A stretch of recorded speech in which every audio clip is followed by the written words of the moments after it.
Hallelujah.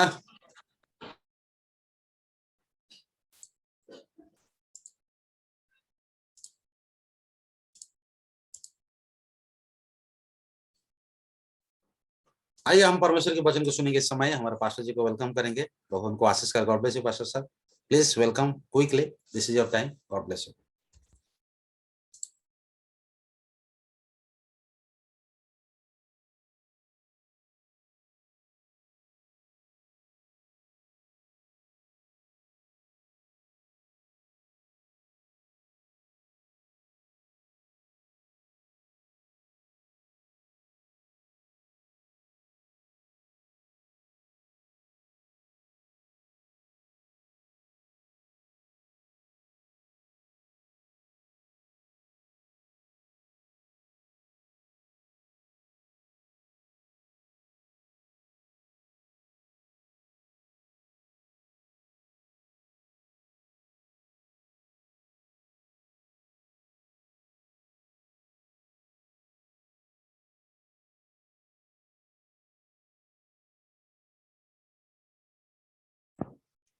अच्छा परिवार में नांदी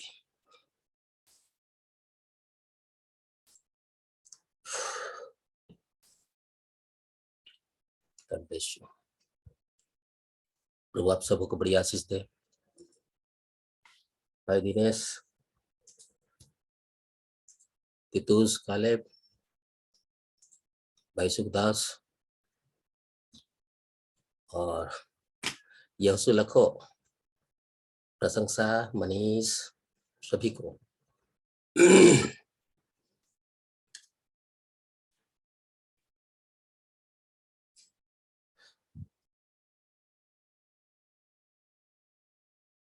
लक्ष्मी, God bless you।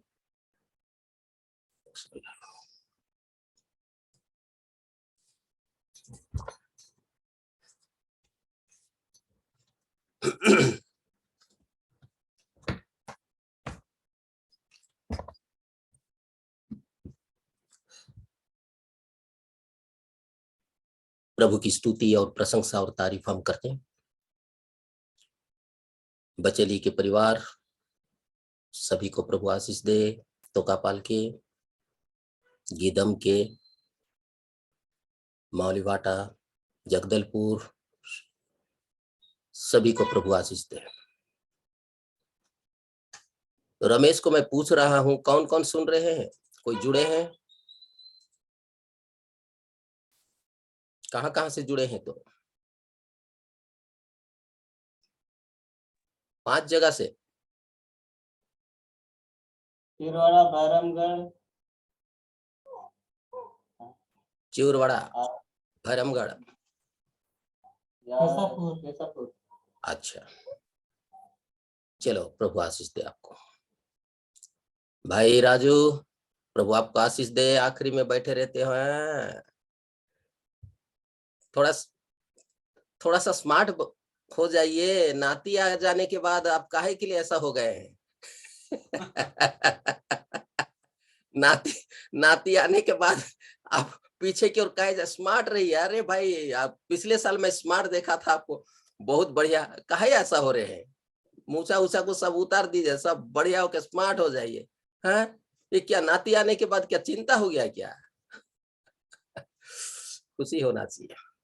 चलो प्रभु आशीष दे। अच्छा होकर रहिए, सब अच्छा होकर रहिए। संपत्ति, गॉड ब्लेस यू। आज की रात फिर से एक बार प्रभु यीशु मसीह के नाम में हम एकत्रित हुए हैं, छोटी सी झुंड। और आज के बाद फिर कल गैप रहेगा।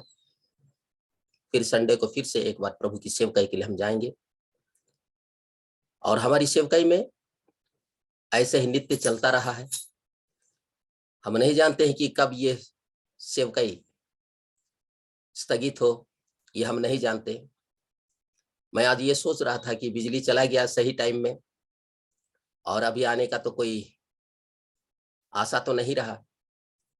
लेकिन आप लोगों को मैं निवेदन भेजा, कुछ समय के बाद 20-30 मिनट के बाद बिजली प्रभु ने भेज दिया।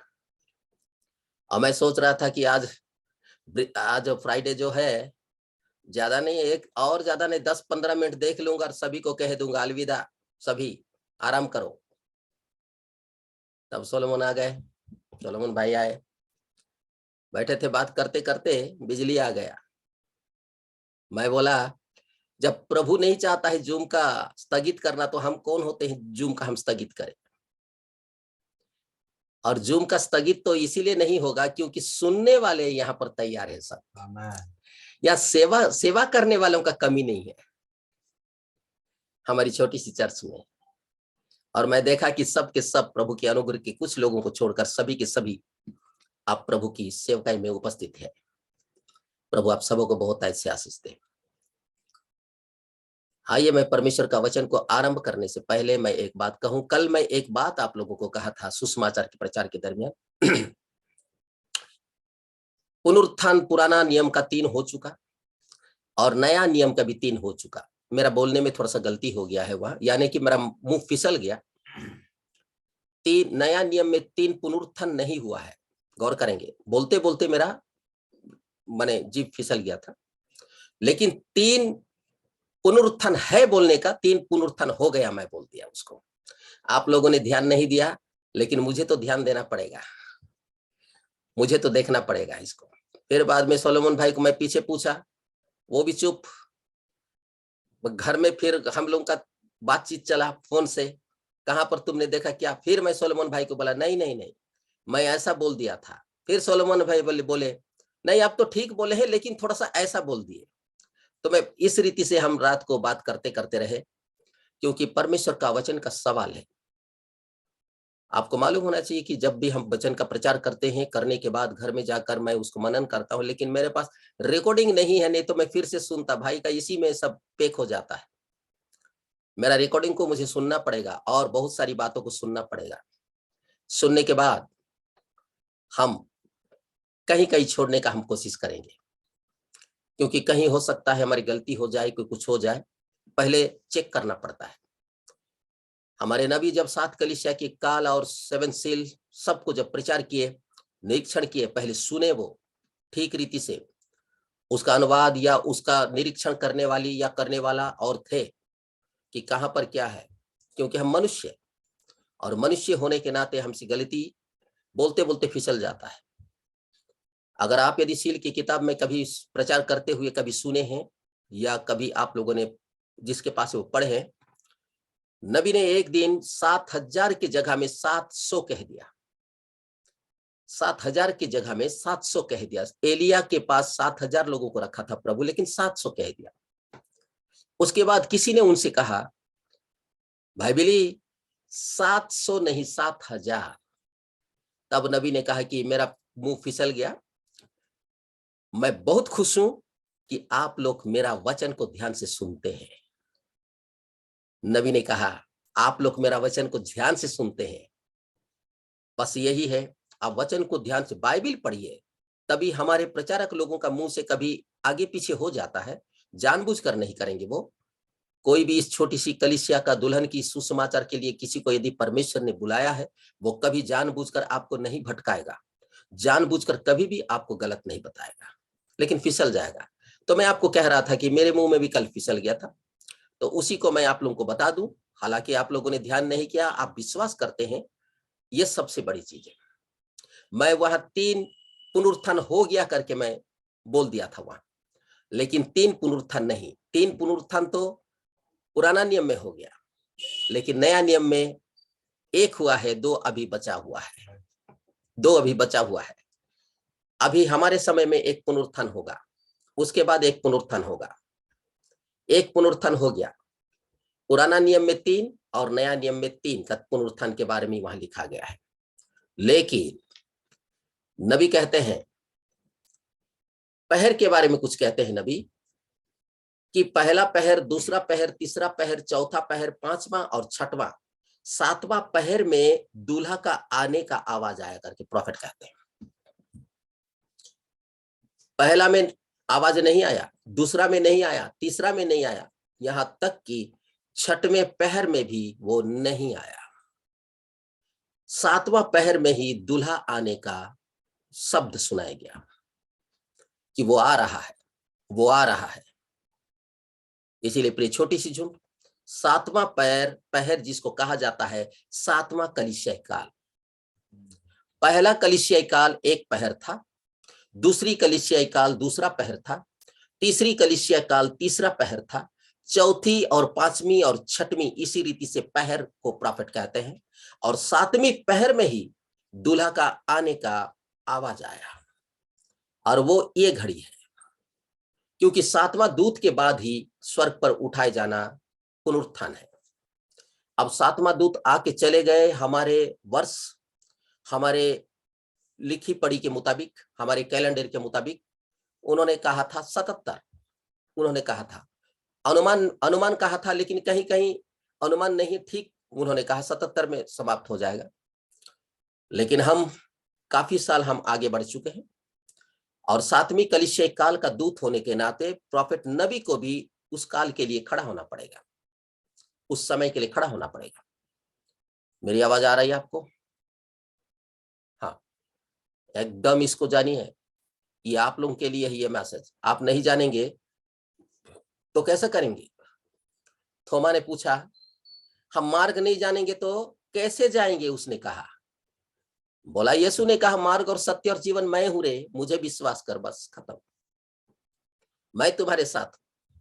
तो इसी रीति से आपको यदि मार्ग नहीं बता दिया जाएगा, कलीसिया को, उसकी दुल्हन को यदि रास्ता नहीं बता दिया जाएगा, भाई कैसे जानेंगे? इसीलिए ही मार्गदर्शक करके प्रॉफिट ने एक मैसेज को प्रचार किया। मार्गदर्शक, आज जो मार्गदर्शक है पवित्र आत्मा है।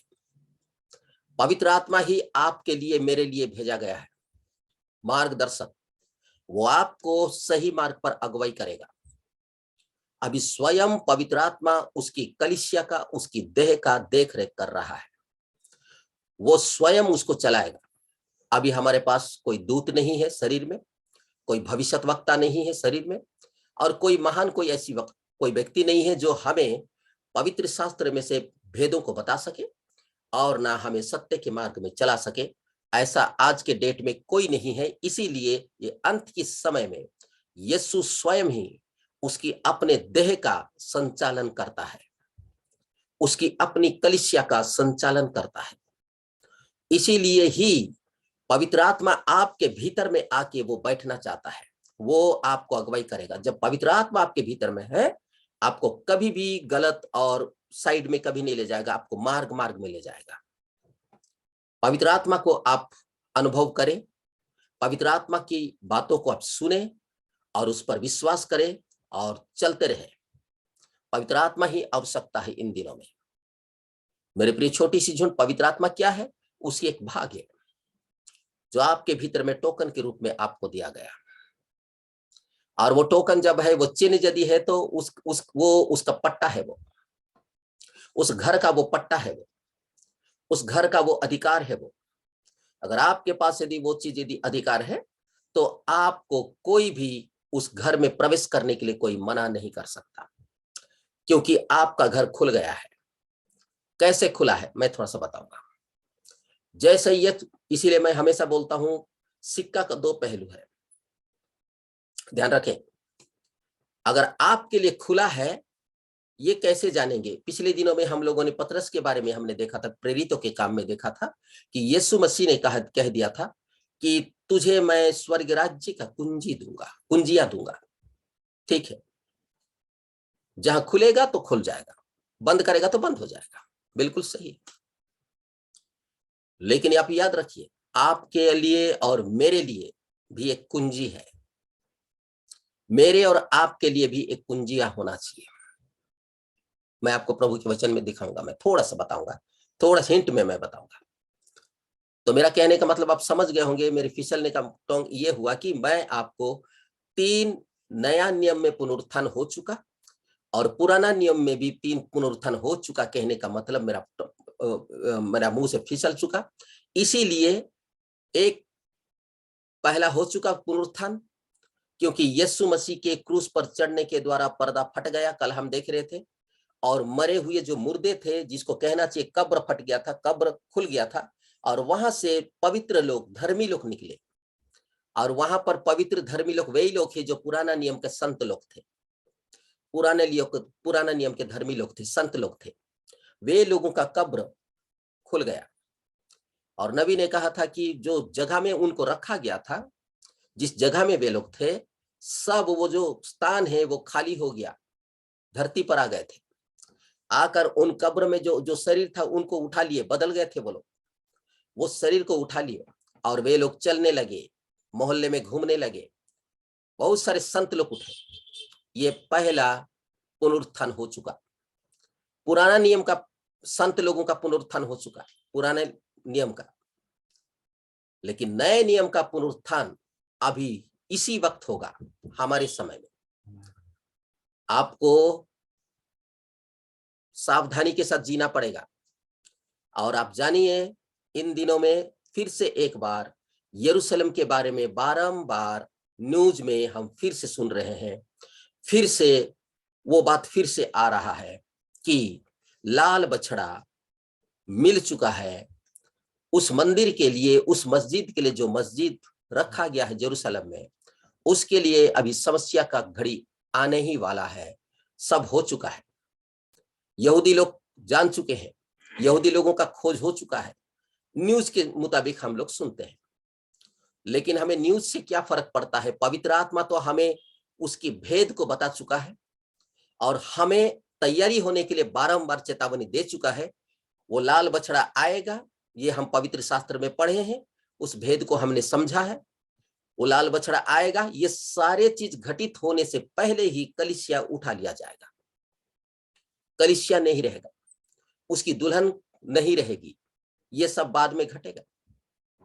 और जो होगा, प्रभु का धन्यवाद हो कि उसने अपने दुल्हन को इन सारी चीजें होने से पहले, ये धरती में ये संकट होने से पहले, वो अपना दुल्हन को वो ले जाने के लिए वो आता है।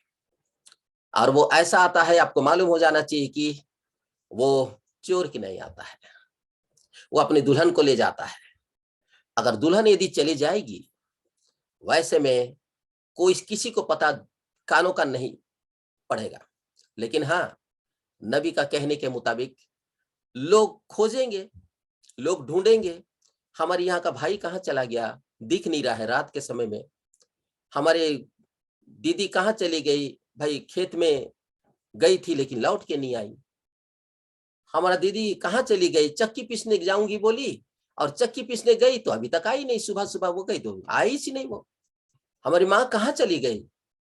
2-4 महीना, 2-4 दिन, 6 दिन के बाद हम हो सकता है थाना में जाके रिपोर्ट लिखवा सकते हैं कि मेरा परिवार में से एक व्यक्ति चला गया, दिख नहीं रहा है। नबी कहते हैं वैसा तो अनेकों लोगों का गायब होने का खबर हम प्रतिदिन न्यूज़पेपरों में हम सुनते हैं। भाई ब्रैनम ने कहा, आज से नहीं, बहुत पहले से बहुत सारे लोगों का गायब होने का हम न्यूज़पेपरों में, रेडियो में हम सुनते हैं। और मैं भी आपको कह सकता हूं, मुझे जिसने गोद लिया था या पाला था, मेरी माँ का बुआ, उसका भी कहीं पता ही नहीं चला। वो मर गई कि कहाँ गई कि क्या हुई, किसी को पता नहीं चला। वो चली गई, आज तक उसको पता नहीं चला। 20, 30, 40 साल भी हो गया होगा, वो कहीं पर चली गई, पता नहीं। इसीलिए मैं आपसे कहना चाहता हूं कि नबी ने ये बात को कहा कि दुनिया में बहुत सारे लोगों का गायब होने का हम खबर हम सुनते हैं। ठीक उसी रीति से ही हो सकता है कि दुल्हन गायब हो जाएगी, दुल्हन उठा ली जाएगी, और जब उठा ली जाएगी तो घर के लोग खोजना आरंभ करेंगे। हो सकता है कि आज का डेट में मैं फिर से आपको याद दिलवा दूं कि थाना में जाके रिपोर्ट लिखाने के सिवा और कुछ नहीं कर सकेंगे हम, और कुछ नहीं कर सकेंगे।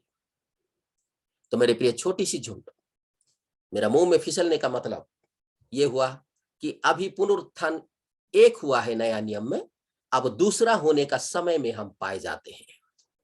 तीसरा, कलीसिया उठने के बाद प्रकाशित वाक्य का 11वां अध्याय का 12, 13, 14, 15, 16 का स्टार्ट होगा। वो आएंगे, 3.5 दिन तक उनका लाश चौराहों में पड़ा रहेगा। 3.5 दिन तक वे लोग प्रभु यीशु मसीह का संदेश लेकर आएंगे नबी का कहना था, या उस रेवलेशन में हम देखते हैं, प्रकाशित वाक्य में तो आप नहीं देखेंगे उसका, उनका नाम नहीं देखेंगे आप, लेकिन प्रॉफिट कहते हैं, उनके रेवलेशन में कहते हैं कि ये एलिया और मूसा ही है, ये दोनों। वो कैसे? वो जब आएंगे धरती पर, यदि यहाँ यदि आएंगे, दो भविष्यवक्ता यदि आएंगे, एलिया और मूसा, तो उनकी कामों के द्वारा हमको पता चल जाएगा कि वो एलिया ही और मूसा ही है। उनके मुंह से बाइबल बताता है कि आग निकलेगा, ऐसा लिखता है, लेकिन इसके बारे में प्रॉफिट बताए हैं कि यह क्या चीज है। ध्यान रखें, आवाज सुन रहे हैं धीरे से? जी हाँ, सुनते रहिए। ये परमेश्वर का वचन है, ये आपके लिए है। तो मेरे प्रिय छोटी सी झुंड, ये प्रकाशित वाक्य का 11 अध्याय का एलिया और मूसा का आने का समय हमारे चले जाने के बाद, यानी दुल्हन का चले जाने के बाद होना चाहिए। और वे लोग जब आएंगे सुसमाचार को प्रचार करेंगे, और मेरी तरह और आपकी तरह ही सुसमाचार उनको दिया जाएगा। उन्हें भी नबी कहते हैं यीशु मसीह का नाम का बपतिस्मा लेना पड़ेगा, क्योंकि फिर से एक बार वो बाइबल, वो पुराना नियम का तो लाना नहीं है उन्हें, वो तो यीशु मसीह आने के बाद तो वो हो गया। इसीलिए ही ये आपका विश्वास को फिर से उनके पास जाएगा। और मेरे प्रिय छोटी सी जो, और उस जगह में उनको बंद किया जाएगा दोनों को, और 3.5 दिन तक एक चौक में वो उनका लाश पड़ा रहेगा, ऐसा बाइबल लिखा गया है। 3.5 दिन तक उनका लाश उस चौक में पड़ा रहेगा, लेकिन कोई उसको छुएंगे नहीं, कोई उसको ये माने उसके बारे में कुछ चिंता ही नहीं करेंगे, आना जाना होते रहेगा। तब बाइबल बताता है, तब परमेश्वर का आत्मा उनके भीतर में आएगा। कहने का मतलब उनके भीतर में जीवन आएगा और वो जी उठेंगे। और दोनों जब जी उठेंगे और ऊपर जब चले जाएंगे, उसके बाद का ताना नाना बाना बाना जो होने का है, वो उसके लिए सब तैयार रहेंगे। समझने की कोशिश करें, आप समझ रहे होंगे मेरा कहने का शब्द। उसके बाद वो एक पुनरुत्थान है। नबी ने कहा कि ये होना चाहिए। इसीलिए पहला पुनरुत्थान नया नियम का हो चुका, दूसरा पुनरुत्थान हमारी ये समय में है उठने का। इसीलिए प्रॉफिट ने कहा दुल्हन का भाग बन जाओ, अभी बनो। नबी ने कहा अभी, इसका मतलब समझ रहे हैं? 7वां दूत के समय में उन्होंने जोर दिया कि दुल्हन का भाग बन जाओ, क्योंकि इसके बाद और किसी को भाग बनने के लिए और हक और अधिकार नहीं मिलेगा। समझने की कोशिश करें। नबी ने कहा 7वां दूत के समय में, इसको जानिए, 7वां दूत जब दुनिया में थे, प्रॉफिट जब दुनिया में थे और जो प्रचार कर रहे हैं पुलपिट पर, तब उन्होंने कहा दुल्हन का भाग बन जाओ, क्योंकि नबी ने कहा सील में, मैं आज तुम्हें दुल्हन का दर्जा देने जा रहा हूं, मैं दुल्हन कहने जा रहा हूं। नबी ने कहा, और दुल्हन को ही ये किताब जो मुझे और आपके लिए, मेरे लिए और आपके लिए छपा गया है, ये दुल्हन को ये समर्पित है। नबी कहते हैं, गौर करें। और तब नबी ने कहा कि मैं आज दुल्हन कहूंगा कलीसिया को, मैं आपको दुल्हन कहने जा रहा हूं। और नबी कहते हैं कि जल्दी दुल्हन का भाग बन जाओ। अभी वो समय है, यही वो समय है। नबी का समय के बाद मैं कह रहा हूं। तो अब जानिए आज क्या समय है, अभी वर्तमान क्या समय में, किस जगह में हम पाए जाते हैं। आप खामोख्याली में नहीं रहे मेरे भाई बहनों, आप किसी के बहकावे में ना जाइए, आप किसी की अविश्वास वाली बातों को आप कभी ना सुने। आप सिर्फ आपको जो परमेश्वर का वचन दिया गया है उस वचन में बने रहिए, क्योंकि पवित्र शास्त्र के मुताबिक प्रभु को धन्यवाद बहुत दीजिए कि उसने आपके जीवन के लिए वो सारी भेद को खोल दिया है, सभी भेदों को खोल दिया है। हमारे लिए जानकारी ये होना चाहिए था, मेरे लिए तो ये जानना जरूरी था कि मैं वहां जाऊंगा, कैसे जाऊंगा, और वहां जाके मैं कहाँ रहूंगा, और मुझे कैसा रहना चाहिए, किस जगह में रहना चाहिए, कब आना चाहिए और कब जाना चाहिए, और ये मिलेनियम हो जाने के बाद भी मुझे कहाँ रहना चाहिए। यही बात का ही मेरे भीतर में एक विचार था कि ये कैसा होगा, मैं समझ ही नहीं पा रहा था। मैं इसको इसीलिए आप लोगों को जोर देकर मैं कभी भी प्रचार नहीं किया। मैं प्रचार जरूर किया हूं, लेकिन इसको जोर देकर नहीं किया। लेकिन इन दिनों में मैं आपको कहने का मुझे हक मिल गया है, ताकि मैं आपको विवश करूं, आपको आपके ऊपर मैं प्रभुता करूं इस सेवकाई में या इस मार्ग में चलने के लिए, इस मार्ग में चलने के लिए आपको बाध्य कर दूं, आपको सुसमाचार में गिरजा आने के लिए, चर्च आने के लिए मैं आपको बाध्य करूं। उस समय तो तुम्हारी मर्जी है तो आओ, नहीं तो नहीं, लेकिन मैं आप लोगों को बाध्य कर दूंगा कि आप चर्च आना ही है। चर्च को बिल्कुल आप नदारत नहीं होना। अगर हो सकता है कि इन 20-22 सालों में अनेक मेरे भाई बहन अपनी कार्य क्षेत्र के चलते, काम के चलते, सब चीज के चलते वो नदारत रहे हैं, चर्च आना का नहीं किए हैं, लेकिन अभी उनको चर्च उपस्थिति में कंटिन्यू आना चाहिए। बहुत कमा लिए, बहुत घर बना लिए, बहुत बच्चों को पढ़ा लिए, समझिए, बहुत बच्चों के लिए जी लिए, बच्चों के लिए घर बना दिए, बच्चों के लिए नौकरी भी कर दिए जिसको होना था, बच्चों के लिए पढ़ा लिखा भी कर दिए। अभी कंटिन्यू इसी समय में ही कंटिन्यू परमेश्वर की उपस्थिति में आने के लिए ये बाध्य मैं कहूंगा आपको, क्योंकि अभी उठा लिया जाने का समय है। यही मैसेज को सुनने का समय है, इस मैसेज को सुनकर आपको विश्वास करने का समय है, और नहीं बाध्य है। नबी ने कहा दुल्हन का भाग बन जाओ, दुल्हन का भाग बन जाओ। और दुल्हन का भाग कैसे बनते हैं मैं आपको बताया हूं। तो प्रिय छोटी सी झुंड, क्यों कहा नबी? क्योंकि इसके बाद और भाग बनने का और चांस नहीं रहेगा। क्यों? क्योंकि जो कार्य चल रहा था वो उन दिनों के लिए भी चल रहा था, और आज जो हम लोग हैं हमारे लिए भी वो काम पूरा करके मेमना ऊपर चला गया। ध्यान रखे, मेमना चला गया। 7वां नबी के समय में मेमना बिचवाई का कार्य कर रहा था, इसीलिए नबी ने कहा मसीह पृथ्वी पर है, मसीह पृथ्वी पर है, दुल्हन का भाग बन जाओ, जल्दी आ जाओ, गफलती मत करो, पापी जीवन छोड़ दो। नबी उन दिनों में वो प्रचार कर रहे थे, बड़े जबरदस्त प्रचार कर रहे थे, क्योंकि वो देख चुके थे, कि 7वां दूत के साथ वो बलि स्वर्गदूत धरती पर आ चुका है, वो किताब खुल चुका है, वो 7 मोहरे खुल चुका है, उनको मालूम है। नबी ने देख, इसीलिए वो बाध्य कर रहे, जल्दी आ जाओ, जल्दी आ जाओ और यहां भाग हो जाओ। मेरे प्रिय छोटी सी झुंड, क्योंकि 7वां दूत के बाद और देर ना होगी, और देर नहीं, क्योंकि 7वां दूत के बाद और कोई दूत नहीं है वर्तमान। वो 7वां पहर में ही आने के लिए प्रॉफेट ने कहा कि दूल्हा का शब्द 7वां पहर में ही दूल्हा का शब्द सुनाई देगा कि दूल्हा आ रहा है। और नबी ने भी प्रचार किया, वो आ चुका है। गौर कर ध्यान रखेंगे, दूल्हा कहां आ चुका है?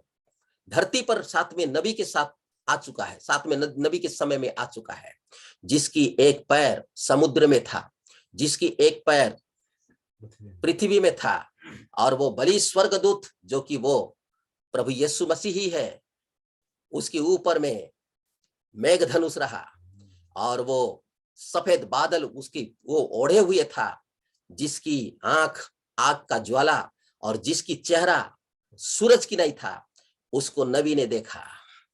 नबी के समय में वो उतरा। मैं फिर से कह रहा हूं, नबी लोग ही देखते हैं, नबी को ही परमेश्वर वचन देता है, नबी के द्वारा ही वो प्रकट होता है, नबी को ही वो दिखाई देता है, ताकि अपने समय के लोगों को नबी का वचन को विश्वास करें। वो क्यों ऐसा करता है? वो क्यों ऐसा करता है? नबी के द्वारा इसीलिए वो दे देता है, इसीलिए वो हो कि नबी का वचन को जितने लोग भी विश्वास किए वे सब चुने हुए लोग और परमेश्वर के संतान हैं, और जितने विश्वास नहीं करेंगे वे लोग को मरने के लिए छोड़ दिया जाता है। ये एक छटनी का समय होता है। जब भविष्यद्वक्ता लोग आए, ध्यान रखें, जब भविष्यद्वक्ता को परमेश्वर ने भेजा, एक छटनी अलग किया जाने का समय है। नबी ने कहा अभी विवाह भोज के लिए सबको एकत्रित होने का समय है, और एकत्रित हो रहे हैं। ध्यान रखें, विवाह का भोज के लिए एकत्रित हो रहे हैं। अभी ये एकत्रित होने का नबी उन दिनों का समय में उन्होंने कहा था, हम हो रहे हैं। आप फिर से मैं कहना चाहता हूं, पवित्र आत्मा को अपने हृदय में ले लो, पवित्र आत्मा के लिए अपेक्षा करो, पवित्र आत्मा के लिए प्रार्थना करो। वो पवित्र आत्मा ही आपको सत्य के मार्ग में लेके चलाएगा, और वो सारे चीज आपको दिखाएगा। हर चीज को दिखाएगा, हर बातों को आपको बताएगा। परमेश्वर की आत्मा को अपने जीवन में रखो, प्रार्थना करो। सुनकर, वचन सुनने से आपको हो सकता है आनंद लग रहा हो, वचन सुनने से हो सकता है कि आपको खुशी और अच्छा लग रहा हो, लेकिन मैं आपसे कहना चाहता हूं, जिसे आपको लेने के लिए पवित्र शास्त्र बताता है उसको आप ले लो। आप अनुभव करो भीतर में, पवित्र आत्मा हमारे भीतर में आए और हमारे भीतर में वो राज्य करे, वो प्रभुता करे। तब प्रभु यीशु मसीह यानी प्रभुता करने वाला भी हमारे भीतर में है, यीशु भी हमारे भीतर में है, और अभिषिक्त व्यक्ति वही हमारे ऊपर में या हमारे भीतर में है। मेरे प्रिय छोटी सी झुंड, इसीलिए नबी कहते हैं विवाह का भोज के लिए सबको एकत्रित किया जा रहा था 7वां दूत के समय में। गौर करेंगे, इसीलिए नबी ने कहा इकट्ठा हो जाओ। नबी का कहना था जहां लो थे वहां उकाब इकट्ठे हो रहे हैं, विवाह का भोज के लिए ये इकट्ठा होना ही है। मेरे प्रिय छोटी सी झुंड, आप समझने की कोशिश करें, पवित्र शास्त्र जो बोलता है, प्रॉफिट उसका सारा रेवलेशन को उसकी दुल्हन को दे दिया, उसकी कलीसिया को उसने दे दिया है। आपको समझ रहे हैं तो जरूर पवित्र आत्मा आपको समझा रहा है। वो पवित्र आत्मा आपके भीतर में ले लो, ले लो, वही आपका पट्टा है।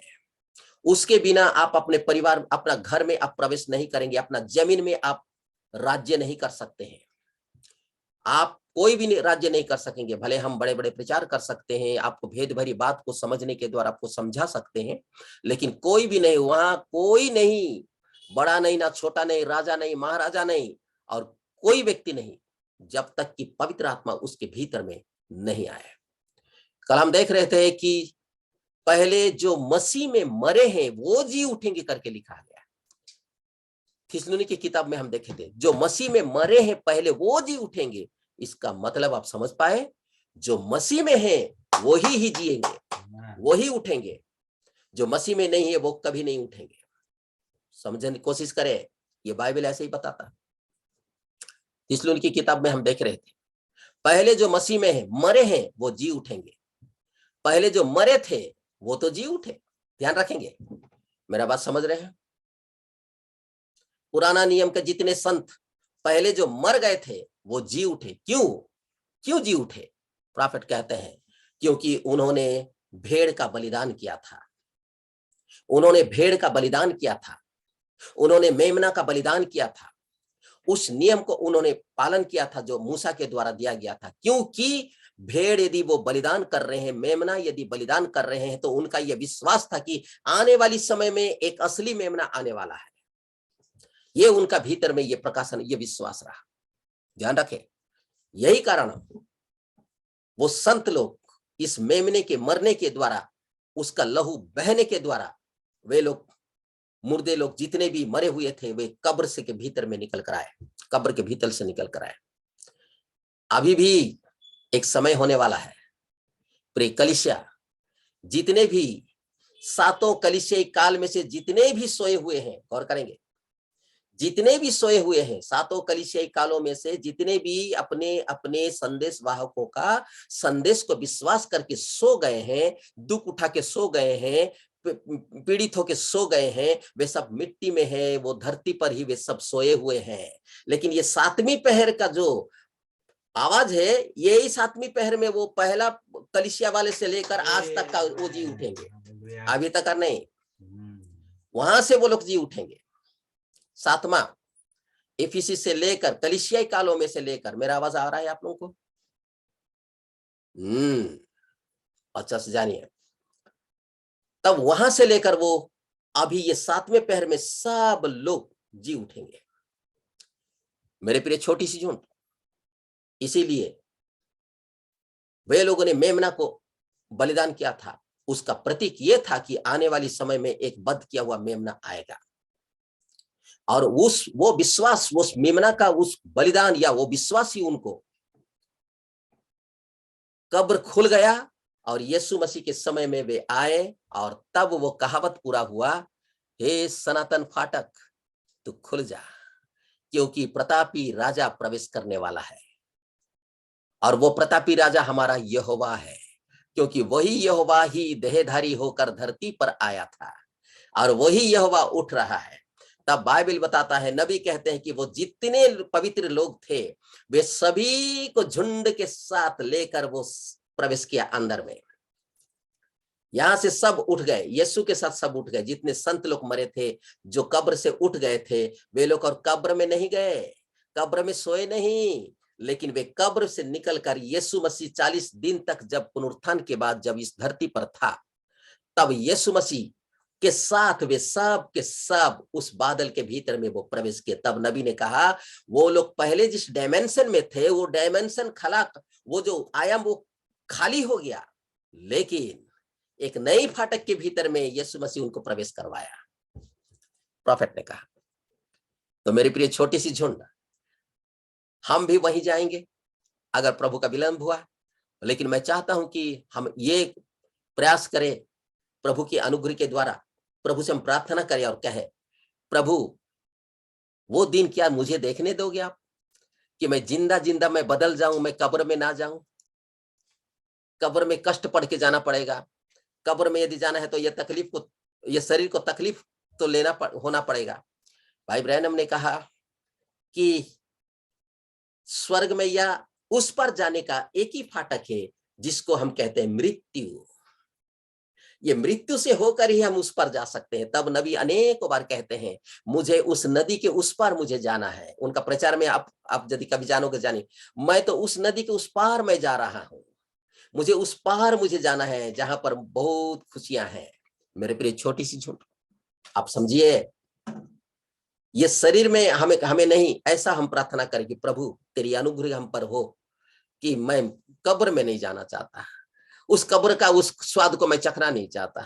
प्रभु तू ऐसे ही अनुग्रह करके मेरा जीवित रहते रहते, ये दिन रहते रहते तू आ जा और हमारा शरीर को बदलने दे और हम उठ जाएंगे। क्योंकि ये वो घड़ी है, ये घड़ी में आ रहा है, जिस घड़ी में हम हैं, जिस घड़ी में हम हैं, ये वही घड़ी है। ध्यान रखें, ज्यादा जागतिक मत बनो, ज्यादा करे संसारिक मत बनो। संसार में हम जी रहे हैं जरूर, लेकिन नबी ने कहा हम जगत के संसार के नहीं हैं, इसीलिए संसार की कोई भी चीज को हम लेकर वहां नहीं जा सकते, जगत की चीज हम लेकर नहीं जा सकते। लेकिन भाई ब्रैनम ने 7 कलीसिया काल का ये लौदीकिया की कलीसिया के किताब में कहते हैं, इस धरती पर हम आए हैं खाली, लेकिन जाएंगे खाली नहीं, कुछ लेकर जाएंगे। नबी ने कहा क्या लेके जाएंगे? मसीह का चरित्र लेके जाएंगे, मसीह का जीवन लेके जाएंगे, मसीह का वो अच्छा गुण को लेके हम जाएंगे। समझने की कोशिश करें, ये जो प्रचार है, प्रॉफेट ने कहा हम यूं ही व्यर्थ हम एकत्रित नहीं हो रहे हैं, यहाँ एकत्रित होने का हमारा कुछ योजना है, परमेश्वर का कुछ योजना है। ये जूम में आप एकत्रित हो रहे हैं, इसका एकत्रित होने का हम फालतू के लिए नहीं हो रहे हैं एकत्रित, हम इकट्ठा नहीं हो रहे हैं जो ये करंट बिल जाते रहेगा, इसका गर्म होते रहेगा और हम यहाँ पर गला फाड़ते रहेंगे और आप अपना घर द्वार को सब रख के, कोई तो खाना बना लिया होगा, कोई तो खाना बनाया नहीं होगा, कोई तो सो रहा होगा, किसी की खाना खाने का टाइम हो गया होगा। ये सारे चीजों में, ये सारी बातों में, इन सारी चीजों से बढ़कर हम इस मीटिंग को या सहभागी संगति को हम लोग ज्यादा करके महत्व देते हैं। ये बेकार नहीं है। परमेश्वर एक सिंपल सीधा सा सेवा परमेश्वर ने हमें दिया। कोई बड़ा सा 15 किलो का एक बकरी ला बोलने से लाना पड़ता, 4 क्विंटल का एक बैल ला बोलने से लाना पड़ता उद्धार के लिए। उद्धार के लिए भाई तुम और पीतल का कुछ चढ़ाओ बोलने से चढ़ाना पड़ता, सोने का कुछ चढ़ाना पड़ता। लेकिन हमारा प्रभु यीशु मसीह कोई भी चढ़ावा नहीं मांगा। आज जो चढ़ावा लोग, हमारी एक बहन का बकरी कल घूम गया, कल बोल रहे थे, हमने दुआ किया है, यही मैं दुआ किया, या शैतान के हाथ में यदि पड़ा माने वो छोड़ेगा नहीं। अगर किसी और जगह में यदि हो तो प्रभु उनको हृदय दे ताकि वो छोड़े। तो मेरा कहने का